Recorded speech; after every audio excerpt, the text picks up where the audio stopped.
But before that, that power outage yesterday in Victoria is still causing a lot of problems today. Roughly 250,000 Victorians are still without power. A spokesman from the energy market operator is saying it could be days, if not weeks, before power is returned for some. To discuss this, Victorian Shadow Energy Minister David Davis. David, thank you. Labor talks a really big game on renewables at a state and federal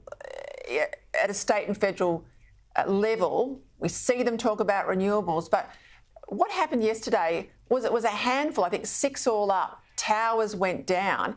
How does just 6 towers going down end up with 500,000 people without power and the state on its knees? It's actually quite a complex sequence that occurred, but what it exposes is the fragility of our system, the fact that we don't have a robust system and we can't rely on it when we need it. Essentially, the role of state government is to make sure that we've got a robust, secure, safe network that gets the power to people, businesses when they need it. And that isn't what happened yesterday. There was obviously the 6 towers that went down on the big high voltage line between Portland and Melbourne. And this is not the first time that that's happened there. In January 2020, 6 or 7 towers went down in a storm event there. That was investigated and it was found that the towers themselves were not up to scratch. They replaced them with better quality towers, but left the rest of the line without dealing with the long-standing weaknesses in that line. This then, with a range right through the city, there was obviously individual streets and individual suburbs that were hit with trees coming down and other impacts on power lines. But the key event was those big high voltage lines going down, and that tripped the brown coal generators in the Latrobe Valley, both Yallourn and clearly Loy Yang went completely down. And it's only now that 3 of its 4 reactors, 3 or 4 of its generators are back on.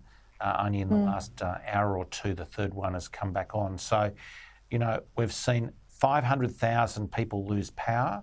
We've seen load shedding with businesses, huge impacts. I mean, I was out in Clayton and Oakley, you know, middle suburban Melbourne, small businesses, shops, traders, huge impacts on these businesses. They've had to destroy stock. They've had to throw away food and so forth. This has massive impacts on them. And many families, there's still, you know, somewhere between 100 and 200,000 households, maybe as few as 120 now, that are still without power. So that's a disaster.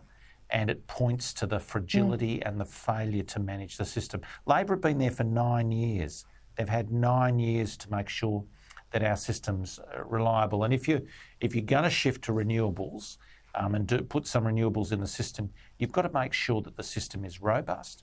You've got to make sure that the system is not so fragile that these sorts of events trigger terrible outcomes, as we've seen.